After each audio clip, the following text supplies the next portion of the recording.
They signed away my boy's scholarship while he slept and smiled as they did it. If you're watching this, subscribe and tell me where you're watching from. Because what happened next? It wasn't just betrayal. It was theft of a future.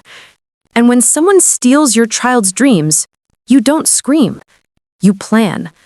I'm Evelyn Hart. For 22 years, my life revolved around one purpose: to give my son, Noah, the life he deserved. I wasn't rich, but I believed in work. And when you believe in work, you believe in fairness. But fairness doesn't exist in the world of people who think they can buy everything, even integrity. And that lesson cost me everything. Let me tell you exactly how it began. The first time Noah ever held a pencil, he drew me. Not perfectly, not even recognizably. Just a circle with messy lines and 2 dots for eyes. But I remember that day as the moment I saw his gift. He was 4, sitting on the living room floor with crayons scattered everywhere, his tongue peeking out in focus as he pressed too hard against the paper. "Look, Mama," he said proudly. "You!" That simple word melted away years of exhaustion. Back then, we lived in a tiny 2-bedroom apartment above a florist's shop. The ceiling leaked when it rained, and sometimes the power flickered out if too many people in the building used their heaters at once. But to me, it was home, because it was ours, and because Noah's laughter filled every inch of it. I worked double shifts, mornings at the post office, evenings cleaning offices downtown. Every time I wanted to quit, I'd look at his little drawings taped to the fridge. Each one was a promise. He'll have a better life than I did. Noah grew fast, and so did his talent. By high school, his sketches looked like photographs.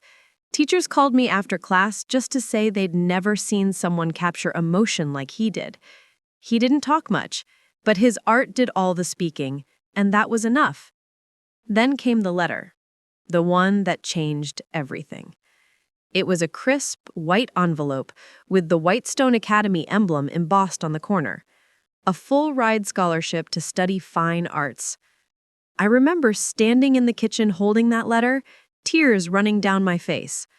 All those years of missed sleep, sore hands, cold winters, suddenly worth it. We celebrated with a homemade dinner and 1 slice of store-bought cake. Noah promised, "Mom, someday I'll buy you a real one, the kind with your name written on top." I laughed. "Just make sure you spell it right."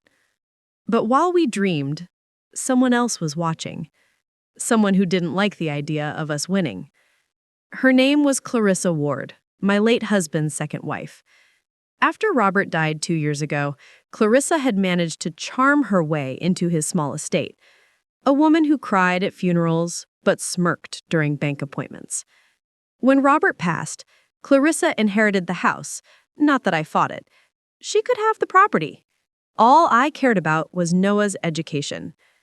Clarissa always pretended to help, calling herself Noah's guardian for financial paperwork, since some of the scholarship money had to pass through the estate account.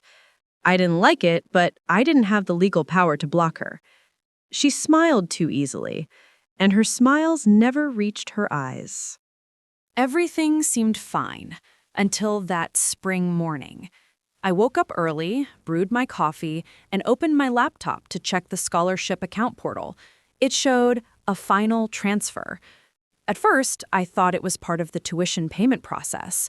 Then I saw the amount, $82,000, and the recipient name, Ward Consulting, LLC. My stomach turned to ice. I called the school. They said funds had already been confirmed, per guardian authorization. When I asked who signed the authorization, they said Clarissa Ward, acting as legal cosigner. I hung up and just stared at the screen. It didn't make sense. Noah's scholarship was supposed to go directly to the university. No intermediaries, no consulting firms. Then, like a bad dream, Clarissa called. "Oh, Evelyn, you must have seen the notification. It's just a transfer hold. The academy needed a routing adjustment." Her voice was sugary and smooth, the kind that sticks in your throat. But I'd been lied to enough in my life to hear the tremor underneath. I checked the time. 7:18 a.m.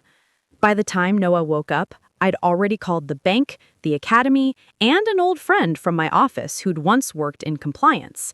That's when I learned the truth. Ward Consulting didn't exist until 2 months ago. It was registered under Clarissa's cousin's name using Clarissa's home address. They hadn't just stolen the money. They'd forged documents, fake signatures, all to redirect my son's future into their pockets.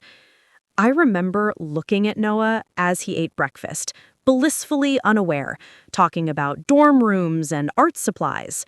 My hands shook so badly, I had to grip my mug tight to keep from dropping it. I smiled and nodded, but inside, something was burning. They thought I wouldn't notice. They thought grief and exhaustion made me weak. They were wrong.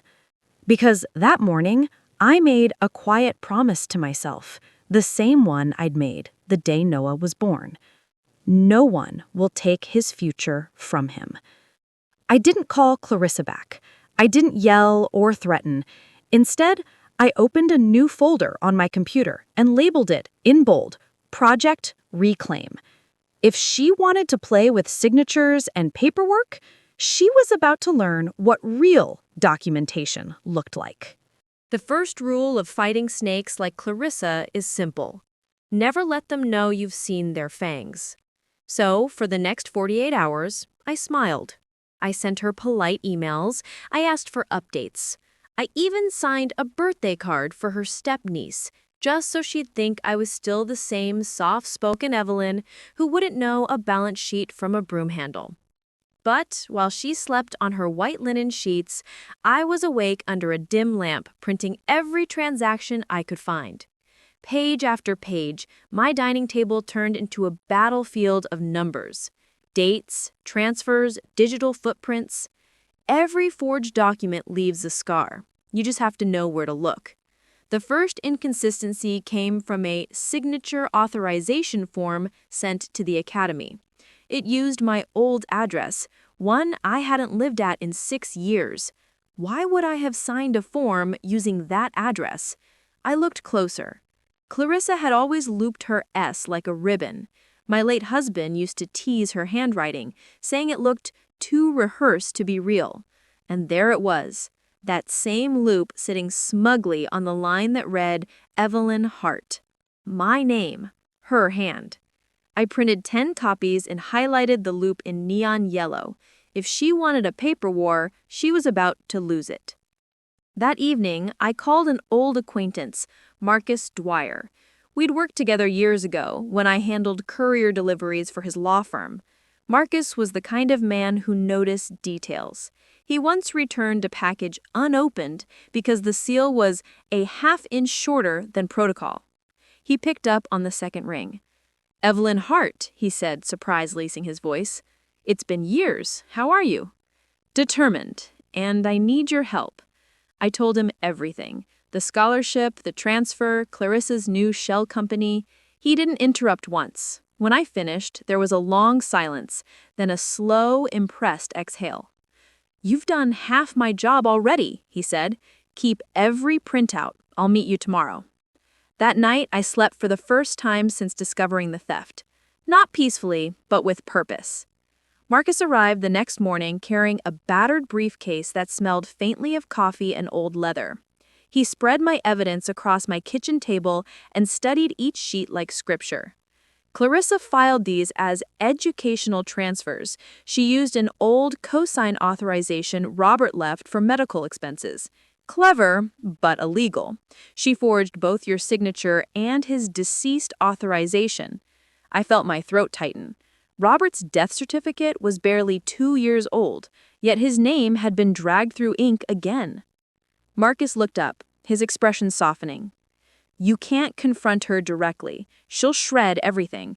We'll need to catch her in possession of the falsified documents. I nodded. What do you need from me? Patience. And access to her accountant. The accountant was a nervous young man named Eli Marsden, always sweating even when the air conditioning was cold.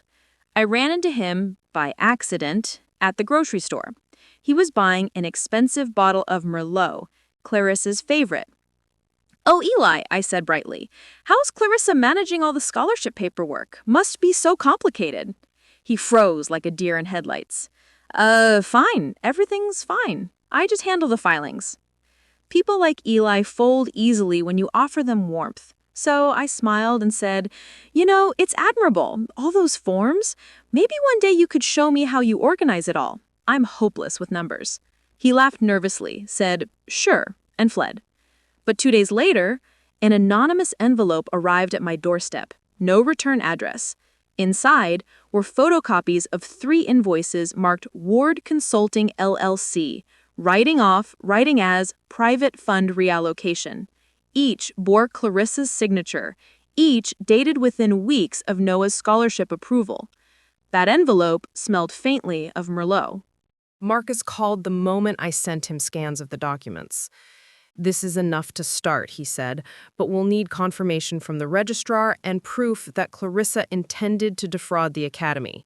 I'll handle the legal filings quietly. You, meanwhile, act normal. Normal." As if any of this was normal. Still, I did as he said. I attended Clarissa's charity brunch that weekend, smiling through her brittle laughter. She was radiant, dressed in blush silk, surrounded by people who adored her fake benevolence. At one point, she leaned toward me and said sweetly, "Evelyn, dear, Noah must be settling into campus life by now." I held her gaze, unblinking. "He's thriving, thanks to generous people who believe in honesty." For the briefest second, something flickered behind her eyes. Fear, maybe. Or recognition. Either way, I knew she felt the tremor beneath my calm. Marcus arranged a meeting with a forensic document examiner, an older woman named Dr. Sharon Klein, who looked like she'd been built out of steel and caffeine. She examined the forged signatures under magnification for nearly an hour. Finally, she leaned back and said, "Classic lift trace forgery. Whoever did this had access to genuine documents and a tracing pad. They didn't count on microscopic hesitation marks. This is enough for a court challenge." I thanked her, hands trembling. For the first time, the fear that had lived in my chest was replaced by something colder. Confidence. Through all of this, I hadn't told Noah. He was busy with finals, still believing his scholarship was intact. I couldn't bear to watch disappointment rewrite his hope.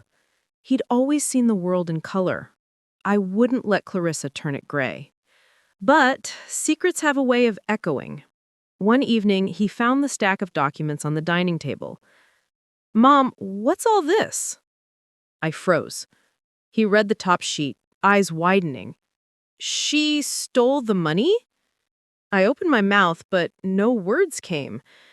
Finally, I said softly, "She tried to, but she won't succeed." He stared at me, anger trembling in his voice. "Why didn't you tell me?" "Because you needed to focus on building your dream, not watching me fight my war." For a long moment, he said nothing. Then he whispered, "Then let me fight with you." In that instant, I saw not the boy who'd once drawn circles on the wall, but the man who would soon reclaim his own name. Marcus drafted a series of quiet subpoenas, requests masked as audit verifications. Clarissa didn't suspect a thing.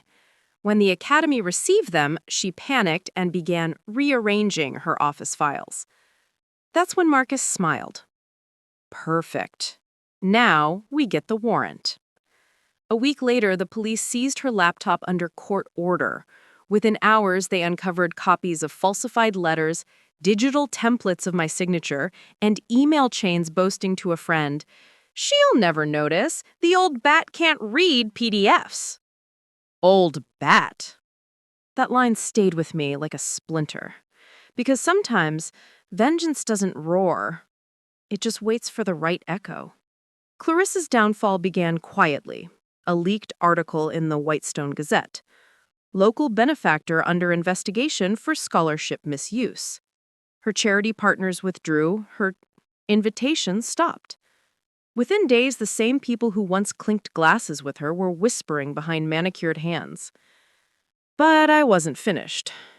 The stolen scholarship funds had been used to buy high-end furniture for her consulting office. Marcus discovered those assets would soon be auctioned under forfeiture. He looked at me with a knowing grin. Want to attend? I nodded. Oh, I'll do more than attend. The day of the auction smelled of dust and vengeance. Rows of expensive furniture, leather chairs, mahogany desks, even a painting Clarissa had bragged about lined the warehouse. I walked in quietly, dressed in the same beige coat I'd worn the day Robert died. Clarissa was there too, pale and trembling, whispering frantically to her lawyer. When the auctioneer lifted the gavel for the first item, a marble-top desk, I raised my paddle. 10,000, I said. Her lawyer turned to her. She nodded quickly. 11. I smiled. 20. The crowd murmured. She glared at me. Round after round, I outbid her until her voice cracked and her checkbook closed. When it was over, I owned every item she'd bought with my son's stolen future. As I signed the final receipt, I whispered just loud enough for her to hear. You sold my son's future. I just bought back his life. Clarissa was charged with fraud and embezzlement. The Academy reinstated Noah's scholarship with a formal apology. The Gazette ran a follow-up article titled, Mother Exposes Scholarship Scandal. Funds Recovered. The marble desk I'd bought now sits in Noah's art studio. Sometimes when I watch him sketch there, sunlight falling across his shoulders, I think about how quiet justice can be. And how satisfying. Because some stories don't end with shouting. They end with signatures. And this time, the only signature on that page was mine. There's a particular kind of silence that follows humiliation. It's heavy, metallic, like the air after lightning strikes. That was the silence that followed the auction. Clarissa stood there, pale as marble, while the gavel fell again and again, sealing her defeat. Each bang wasn't just a sale, it was a reckoning. And I watched every second, not with hatred, but with absolute, deliberate calm. Because hate burns out, but control lasts. The next morning, Whitestone buzzed with gossip. Neighbors who once gushed about Clarissa's brunches now crossed the street when they saw her. Her so-called friends unfollowed her social pages one by one, and her charity, Hearts of Promise, announced they were restructuring leadership within 24 hours. I sat at my kitchen table, sipping coffee, watching her fall in real time. Marcus had forwarded me the news alert, followed by a short message. Marcus, you've started something she can't stop. Just stay steady. Me, I'm not done yet. Because this wasn't just about money anymore. This was about the way she looked at my son, the quiet condescension, the way she'd said, he's lucky to have that scholarship, Evelyn. Some kids just don't have the discipline for more. Now she'd learn what discipline really looked like. Noah came home that weekend still unaware of how much had changed. When he walked through the door, he froze. The marble desk from the auction gleamed in the corner of the room. Is that, he started. Yes, I said softly. The same one she bought with your scholarship funds. He ran his hand over it like it was a relic of something sacred. Then he turned to me, eyes full of confusion and fire. You really did all this? Every inch of it, I said. Why didn't you just let it go, Mom? Because she didn't just steal money, Noah. She stole the work you put in, the nights you stayed up, the hours you sacrificed. She wanted to write over your story. I wasn't going to let her hold the pen. He said nothing for a long time. Then, quietly, "I'm proud of you." That was the first time I'd heard him say that since his father died. And it meant more than all the settlements in the world. 2 weeks later, Clarissa's lawyer tried to negotiate a private settlement, something to avoid embarrassment. Marcus refused on my behalf. "Tell them," he said, "that we don't negotiate with thieves." When word got out that she'd been formally charged, Clarissa stopped appearing in public. Her once bustling social calendar vanished. The shutters on her pristine colonial house stayed closed. But people talk, and the whispers grew. One afternoon, I was at the grocery store when I overheard two women in the next aisle. "Did you hear? Clarissa had to sell her Lexus." "Serves her right. Poor Evelyn. Imagine finding out your son's future was pawned off." I didn't say a word. I just smiled and kept walking. A week after the auction, the movers delivered everything I'd purchased. Furniture, paintings, even a chandelier she'd once bragged about importing from Paris. Each piece came wrapped in plastic, tagged with the same auction label. When they placed the last crate down, I felt a strange satisfaction. Not from owning her things, but from knowing every object in that pile represented something she could never reclaim. I didn't want to live surrounded by reminders of her greed. So instead, I donated most of it. The desk went to Noah's studio, the rest to the local youth center. I asked them to hang a small brass plaque on one of the tables. It read, "For those who fight for what's right, even when no one's watching." It wasn't vengeance. It was legacy. The story caught media attention faster than I expected. A reporter from the Gazette called me personally, asking for an interview. "Mrs. Hart, people are calling you the scholarship mother. Would you be willing to share your experience? It's inspiring." I hesitated. I never wanted fame, only fairness. But Marcus reminded me, every voice you raise makes it harder for people like her to hide next time. So I agreed. The article was published under the title, "She Sold Her Son's Future. His Mother Bought It Back." The headline alone went viral in local circles. Charity groups reached out. Parents sent letters thanking me for standing up. And beneath all that, Clarissa's silence deepened because every word I spoke was another nail in her social coffin. It was late, maybe 11:30, when I heard the knock. 3 slow raps on my front door. When I opened it, Clarissa stood there. Her makeup was gone, hair disheveled, eyes rimmed red. "Evelyn, please," she whispered. "You have to stop this. You're ruining me." I stared at her, the same woman who had smirked as she signed my son's scholarship away. "You ruined yourself," I said quietly. "It was just paperwork. You don't understand how this world works. People like me—" I cut her off. "People like you think kindness is weakness. You forget that quiet people take notes." Her lip trembled. "I'm begging you." "No," I said. "You're finally learning how to." And I closed the door. That sound, the latch clicking, was the most final noise I've ever heard. 2 months later, Noah received an invitation to present at the Whitestone Innovation Forum, a regional conference that showcased top scholarship students. His project, a sustainable materials prototype, was chosen for a live demo. He wanted to decline, too nervous, he said, but I saw the fire in his eyes. "You need to go," I told him. "Not for them, for you." The night of the event, the auditorium shimmered with lights and murmuring crowds. Reporters, investors, professors, everyone was there. Even some of Clarissa's old friends, now trying to pretend they never known her.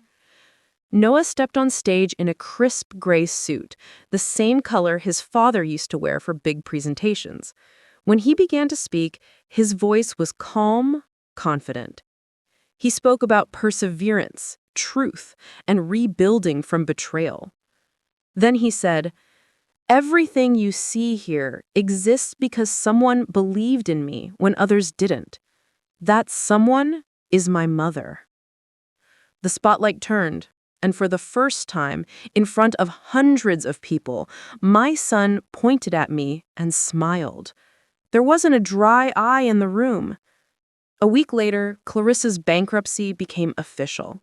Her house went up for sale. Her name was blacklisted from charitable organizations. But what broke her completely wasn't the money.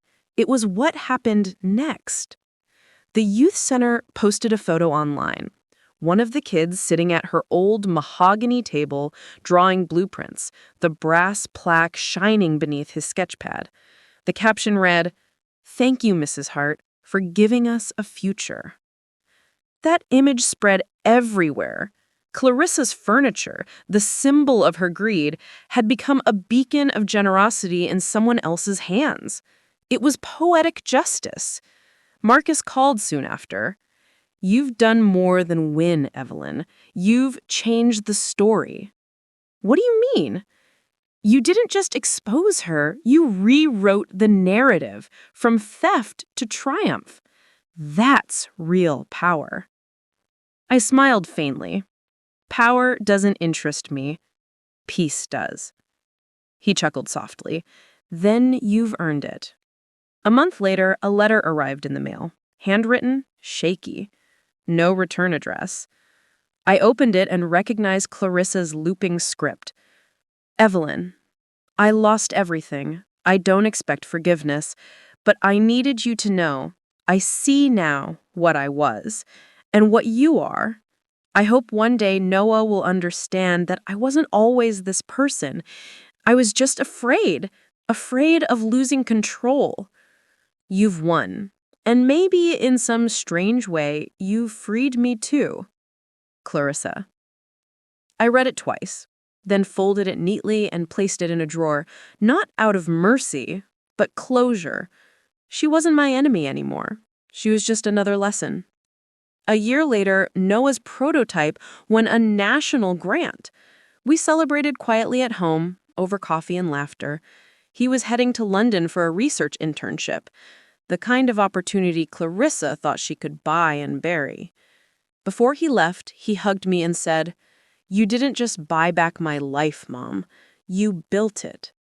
And when he walked out that door with his suitcase, sunlight catching the edge of his smile, I realized something simple. Revenge doesn't have to destroy. Sometimes it rebuilds. Because in the end, the best kind of revenge isn't about taking back what was stolen. It's about proving they never had the power to take it in the first place. You can tell when a story stops being gossip and starts becoming legend. The tone changes. Whispers turn into careful admiration. That's what happened with mine. At first, it was all scandal. How could Clarissa do that to Evelyn's son? Did you hear the auction story? She bought back everything. But as the days passed, people started saying something else. She didn't just fight back, she did it with grace. I never wanted to be admired, but it turns out silence, the kind that waits, plans, and then strikes precisely, is louder than any scream. The Gazette interview had rippled farther than anyone expected. 2 national outlets picked it up, The Chronicle and Modern Woman Weekly. Both called it a mother's masterpiece of justice. I read the article once, sitting in my kitchen, then turned to the page and pushed it away. Because, while the world saw victory, I still felt the hum of exhaustion under my skin. The price of fighting battles no one knew existed. No one noticed it, too. "You don't sleep much anymore," he said one evening. "Old habits," I said. "You can rest now, Mom. It's over." I smiled faintly. "It's never really over, sweetheart. The trick is learning to live after the storm." I didn't hear from Clarissa again for months after that letter, but her shadow lingered in small, strange ways. I'd run into her old friends in town. They'd look guilty, awkward, like they wanted to apologize for something they never did. Her name was erased from every social event, every donation plaque, every gala list. But then, one morning, I saw a small story buried on the third page of the local paper. Former philanthropist starts financial literacy foundation for women. There was no photo, no fanfare, just a one-paragraph note. Clarissa, the woman who'd once stolen from me, was now helping others avoid what she became. It made me pause, because maybe some storms don't destroy, they cleanse. One afternoon, my phone buzzed with a call from an unfamiliar number. Mrs. Hart, this is Emily Vance from the Whitestone Women's Initiative. We were wondering if you'd consider speaking at our annual forum about resilience, justice, and financial awareness. Me? Speaking publicly? The idea felt foreign. I'd never seen myself as a voice for anyone. I was just a mother who refused to be silent. But I thought of all the women who'd written to me, the ones who said, "You gave me courage to check my husband's paperwork," or "Your story made me call my bank today." And I said yes. The auditorium was smaller than Noah's, but the energy was electric. Rows of women, young, old, exhausted, hopeful, filled the seats. Some wore business suits, others floral dresses. Every face carried a story. When I stepped to the podium, I wasn't nervous, just steady. "My name is Evelyn Hart," I began. "A year ago, I discovered that someone I trusted had stolen my son's future. They thought I'd be too quiet to fight back. But quiet doesn't mean weak. It means focused." There were murmurs of agreement. I saw women nodding, eyes glistening. I didn't win because I was loud. I won because I was prepared. Because I wrote down every date, saved every receipt, and remembered every lie. That's not vengeance. That's survival. When I finished, the applause was long and heavy. Not the cheering kind, the kind that comes from understanding. And in that moment, I realized I wasn't just telling my story. I was giving others permission to fight for theirs. Noah came home from London 6 months later. He'd grown in ways I hadn't expected, more confident, more sure of himself. He'd been offered a position at a research firm abroad, but said he wanted to build something here first. "This town needs innovation, Mom, not just stories of the past." "Then you'll give it that," I said proudly. He smiled. "Actually, I was hoping we'd do it together." I blinked. "Together?" "Yeah. I want to start a mentorship foundation for students from low-income families. We'll call it the Heart Initiative. You handle the organization. I handled the technology." For a moment, I couldn't speak. Because that was the real victory. Not auctions, not headlines, but watching your child build something good from the ashes. 6 months later, the doors to the Heart Initiative opened. A renovated warehouse transformed into a modern hub for learning, walls covered in murals of determination and hope. We'd even mounted Clarissa's old chandelier in the entrance, a symbol of transformation. What once represented vanity now glowed over something real. People came from all over Whitestone to celebrate. Marcus gave a speech. Reporters filmed segments. And when Noah took the mic, he said something that made me close my eyes and breathe deeply. My mother once told me that revenge isn't about taking back what's stolen. It's about proving they never had the power to steal it. Today, I finally understand that. Applause thundered. Tears blurred the lights above me. 2 weeks after the opening, we received a letter with a check enclosed, unsigned. The amount? $25,000. At first, I thought it was an error. Then I saw the note. "To the Heart Initiative, for second chances, from someone who learned the hard way." No signature. But I didn't need one. I knew that handwriting. I didn't tell Noah. Some truths are better left quietly honored. A year after everything began, I found myself back at the old auction house. The same worn marble steps, the same echo of heels against tile. Only this time, I wasn't there to buy back something lost. I was there to donate. The youth center was hosting a charity event, and they'd asked me to contribute one meaningful piece from the past. I brought the last item from Clarissa's estate that I'd kept, a small silver clock that once sat on her office desk. Its face was cracked, the hands frozen at 3:17.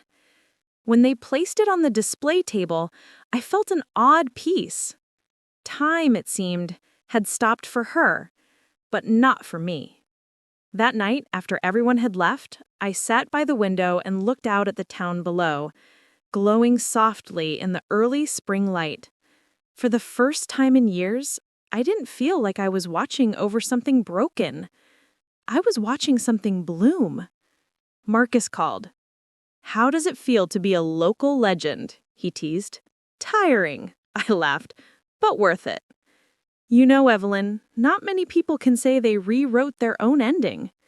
I didn't rewrite it, I just corrected the signature.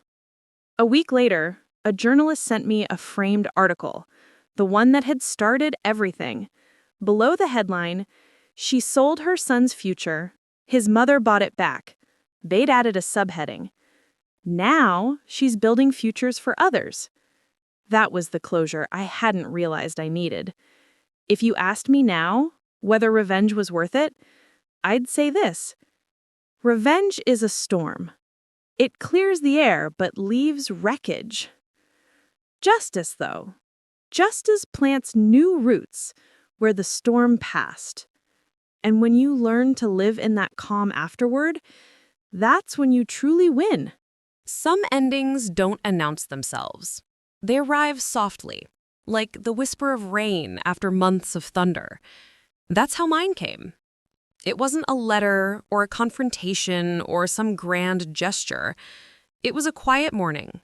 Sunlight stretching across the floorboards, a cup of coffee steaming beside me, and the feeling that, for once, I didn't need to fight anyone anymore. The letter in the garden. It was early spring when I found it, an envelope tucked between the pages of a book left at the entrance of the Heart Initiative. No return address, no name. Just a single word on the front. For Evelyn. I hesitated before opening it. Inside was a folded sheet of paper and a pressed lilac. Delicate, almost brittle. The note read, "There are some debts that can't be repaid with money or property. Only acknowledgement. You were right about me, Evelyn. I let my envy become my compass, and it led me straight into ruin. But watching what you've built, what you've turned all that pain into, it's made me realize something. You didn't destroy me. You freed me from the person I'd become. I'm leaving Whitestone for good. I've sold what's left, and the proceeds went into something small, a shelter for women trying to rebuild their lives. Maybe it's not enough, but it's a start. You once told me storms can cleanse. I didn't understand then. I do now. C. I sat there for a long time. No tears, no anger, just a soft, deep ache. Because despite everything, part of me had wanted her to find peace too. Not for her sake, but for mine. The visit to the lake house. A few weeks later, Noah convinced me to visit the lake house, the one that David and I had built decades ago, before everything fell apart. It had sat empty for years, locked away like a memory too fragile to touch. When we arrived, dust motes swirled in the golden light. The old piano was still there, the smell of cedar and salt air wrapping around us like a familiar blanket. "We should restore it," Noah said. "Maybe," I murmured. "Or maybe it's perfect just as it is. Proof that some things can endure even after neglect." We walked to the dock where David and I had once watched the sunset every summer evening. The same view, the same lake, but somehow it felt new again. Dad would have loved this, Noah said softly. He would have, I whispered. He always believed in second chances. And for the first time, I realized I finally believed in them too. The Quiet Project. The months that followed were peaceful in a way I didn't know peace could be. The foundation grew, not explosively, but steadily. Students filled our halls, laughing, learning, dreaming. Noah led tech workshops. I handled scholarships and partnerships. We even launched a new branch, the Lilac Fund, dedicated to helping women start fresh after financial or emotional abuse. The first donation, of course, came from an anonymous source. I didn't need to guess who it was. The unexpected call. Then, one evening, just before closing, my assistant walked in. "Mrs. Hart, there's someone on the line asking for you. She said her name is Clarissa." I froze. For a heartbeat, all the old memories returned.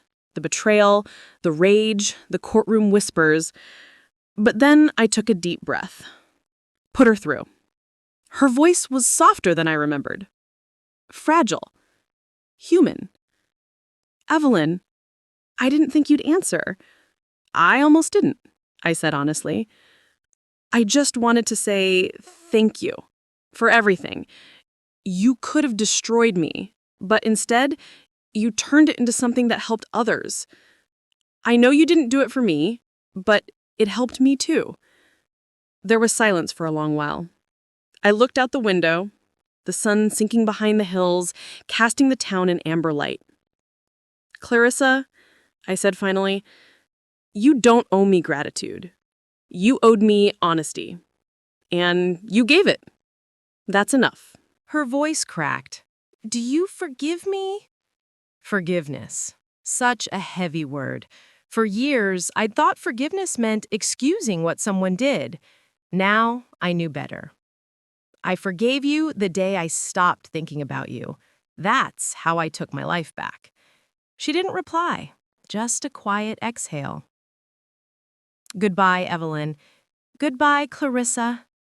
And with that, the last thread finally broke, quietly, cleanly, completely. A full circle moment. Months later, the town held a dedication ceremony for the Heart Initiative's first graduating class. Families filled the hall, laughter echoing against the walls that once carried only my pain. When it was my turn to speak, I didn't use notes. I just looked out at the faces, the young dreamers, the proud parents, the tired but hopeful eyes, and spoke from the heart. When I started this journey, I thought I was fighting to get back what was stolen. But I learned something much greater. Sometimes life doesn't give you back what you lost. It gives you something new to build with the pieces. Applause filled the air, but my gaze stayed fixed on the back row, where a woman stood quietly, wearing a simple lilac scarf. She didn't stay long, didn't need to. Some acknowledgments don't require words. The letter to my son. That night, after the ceremony, I sat at my desk and wrote Noah a letter. Not because I had something urgent to say, but because I wanted him to understand the quiet parts of my heart. My dear Noah, if you're reading this one day when I'm gone, I want you to remember that revenge is never the goal. It's the noise that wakes you up. What matters is what you do once you're awake. You taught me that love can survive betrayal, that trust can be rebuilt, not with grand gestures, but with small consistencies, and that strength isn't about winning, it's about staying kind after you've been wronged. When you build your life, build it with compassion. That's the real inheritance I want to leave you. Love always, Mom. I sealed it, dated it, and tucked it into my drawer, not out of sadness, but out of peace. The final scene. A year later, on a crisp autumn morning, I returned once more to the old lake dock. The air smelled like pine and renewal. I carried a small jar of lilac petals, pressed from the one Clarissa had left me. As I scattered them across the water, I whispered, "For all the things that could have broken me, thank you for making me stronger instead." The petals drifted, glimmering in the soft light before disappearing beneath the ripples. And just like that, I felt it, that deep, quiet release. The storm was over. The sky was clear. And for the first time in years, I felt completely, beautifully free. Closing narration for YouTube ending. Sometimes the sweetest revenge is peace, the kind that doesn't announce itself, it just arrives, quietly, when you finally stop chasing what was lost and start building what's next. Evelyn didn't just win back her son's future, she reclaimed her own. If this story touched your heart, if you've ever fought silently for your dignity, hit subscribe, share your story in the comments, and tell me where you're watching from. Because sometimes healing begins when someone else dares to listen.